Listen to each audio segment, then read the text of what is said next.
नमस्कार, मी सोपान आढाव.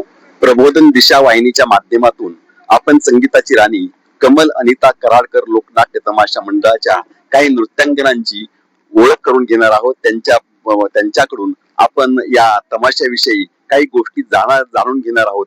आपल्यासोबत एक नृत्यांगन आहेत, त्यांचा खूपसा काळ या नृत्यामध्ये आणि तमाशा कलाकारीमध्ये गेलेला आहे. आपण त्यांना त्यांच्याविषयी विचारू. ताई, आपण आपलं नाव सांगाल का? माझं छबू गोविंद जावळे. छबू गोविंद जावळे माझं नाव आहे. किती वर्षापासून तुम्ही या तमाशामध्ये आहात? 13-14 वर्षापासून तमाशामध्ये आहे आम्ही काम. म्हणजे जवळपास एक 30-35 वर्षांचा कालखंड तुमचा या तमाशा क्षेत्रामध्ये गेला असेल. गेला की होय, ती करतो आम्ही. पण तरी 35 वर्ष झाले तमाशा करतो आम्ही. गरीब परिस्थिती आहे आमची, आई वडील गरीब आम्ही, म्हणून आम्ही या क्षेत्रात शिरलो आहे. या क्षेत्रामध्ये शिरलो आहे गरीब परिस्थितीमुळे. खर तर अनेक नृत्यांगना असतात, त्या कथ्थक नृत्य शिकतात, भरतनाट्यम नृत्य शिकतात आणि शास्त्रीय नृत्याचे कार्यक्रम सादर करत असतात. काही नृत्यांगना असतात, लावणी नृत्य शिकतात आणि स्वतंत्र लावणीचे कार्यक्रम सादर करत असतात. परंतु तुम्ही मात्र तमाशा क्षेत्र निवडलं, या पाठीमागचं काय कारण आहे नेमकं? तमाशामध्ये म्हणजे आम्हाला मालकीन चांगली सांभाळते, नाही त्या टायमाला आपलं खर्चाला 4 रुपये वेळेवर देते, चांगली आपले जेवणाची याची सोय करते, म्हणून आम्ही तिच्या तमाशामध्ये असतो. कमल अनिता कराडकर चांगला आम्हाला जीव लावते, लेकराप्रमाणे आम्हाला सांभाळते. मग आम्ही लावण्याच्या ह्याच्यात जात नाही. आई या तमाशात लोक नाटिकामध्ये काम करतो, गणगवळणीत काम करतो, म्हणून आम्हाला मालकीने. ताई, तुमचा हा तमाशा क्षेत्रातला प्रवास खरं तर फार मोठा आहे आणि म्हणून तुम्हाला काही गोष्टी याबद्दल विचारतो की आपण आपल्याकडे एक रावटीचा तमाशा आहे, तंबूचा तमाशा आहे, झाडाखालचा तमाशा सुद्धा आहे आणि संगीताची बारी सुद्धा असते.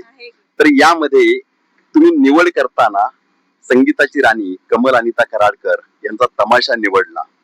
मग तो तंबूचा तमाशा आहे, रावटीचा तमाशा आहे की नेमकं त्या कोणत्या प्रकारातला तमाशा आहे, काय सांगाल? जो साधा तमाशा आहे. आता आम्ही मंगल बनसोड्यामध्ये काम केलं आहे, रघु त्याच्यात काम केलंय, काळू बाळूच्यात काम केलं आहे, परत आनंदराव महाजन त्याच्यात काम केलेलं आहे.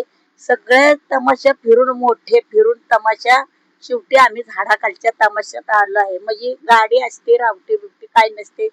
गावकरी आम्हाला शाळा देतात, देऊळ राहायला देतात, त्याच्यात आम्ही राहतो. त्यांचं तेज बीज असतं. पण आता इतका मला वाटतं एक 35-40 वर्षांचा कालखंड तुमचा तमाशा क्षेत्रामध्ये लोटला असेल. तुम्ही या तुमच्या जे करिअर या क्षेत्रामध्ये घडलेलं आहे, कारण आपण उदरनिर्वाहासाठी काहीतरी करत असतो आणि तुम्ही तमाशा क्षेत्र निवडलं, यामध्ये तुम्ही समाधानी आहात का? समाधान आहे आम्हाला. पगार पाणी मिळतो आपला पोटापुरता. समाधान, आम्ही सगळ्या गोष्टींनी समाधान मानतोय. काय आम्हाला अडचण नाही. फक्त आता काय शासनाखंड आपल्याला हे भेटतंय, काय म्हणतात, मालदान भेटतं. शासनाखंड चालू केलंय आम्हाला, मालदान बी भेटतंय मालकीखंड आम्हाला भेटतंय. खर तर संगीताची राणी कमल अनिता कराडकर लोकनाट्य तमाशा मंडळ हा पारंपरिक तमाशा आहे. अगदी टाळ, तुंतुन, ढोलकी, हलगी नाही का, ही सारी पारंपरिक वाद्य यामध्ये वापरली जातात आणि अगदी पारंपरिक नृत्यांगना आहेत. अगदी शायरांच्या पाठीमागे झिलकार सुद्धा तितक्याच ताकदीने गायले जातं. मग हा तमाशा जो पारंपरिक आहे, हा तमाशा आणि इतर तमाशे जे ऑर्केस्ट्राच्या पद्धतीप्रमाणे चालतात, याविषयी तुम्ही नेमका फरक काय सांगाल? फरक म्हणजे आमचा लावणी, नाटिकात काम, पुरी ड्रेस. ताई, आपण आपल्याला माहितीच आहे की आपली नृत्याची बिजली आपण ज्यांना म्हणतो, त्या यमुनाबाई वाईकर यांनी सुद्धा तमाशा क्षेत्रामध्ये मोठी कामगिरी केली आहे. सरस्वतीबाई कोल्हापूरकर यांनी सुद्धा संपूर्ण कारकीर्द तमाशा क्षेत्रामध्ये घालवली. आणि पुन्हा एकदा राष्ट्रपती पदक विजेत्या विठाबाई भाऊमांग नारायणगावकर यांनी तर तमाशा क्षेत्रामध्ये स्वतःचं नाव अजरामर केलं आहे. परंतु अलीकडच्या काळामध्ये मात्र अशा नृत्यांगना होताना दिसत नाहीत. या पाठीमागचं नेमकं काय कारण असावं? त्या म्हणजे महान कलाकार होऊन गेलेत, त्यांच्या पाठीमाग कोण सुद्धा नाहीत.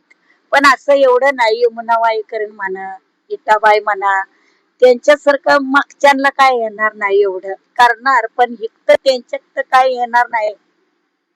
आणि भविष्यामध्ये तमाशाची वाटचाल कशी असेल, श्रोत्यांचा, रसिक प्रेक्षकांचा त्याला प्रतिसाद कसा मिळेल, तुमच्या अनुभवातून तुम्ही काय सांगू शकाल? म्हणजे तमाशाचं भविष्य काय असेल?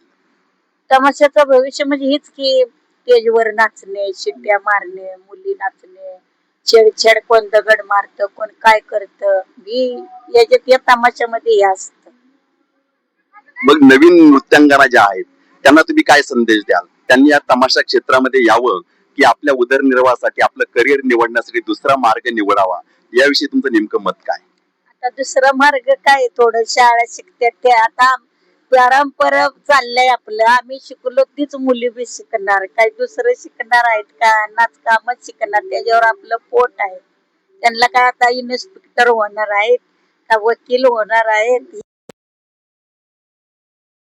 आहे, कारण आम्ही शिकलो तीच शिकणार मुली पण आमच्या. ताई, तुमचे खूप खूप धन्यवाद. तुम्ही प्रबोधन दिशा या चॅनलच्या माध्यमातून घेतलेल्या मुलाखतीला अगदी मनापासून उत्तरं दिलीत. तुमचे आभार मानावे तितके थोडेच. प्रबोधन दिशा चॅनल, नवी मुंबई.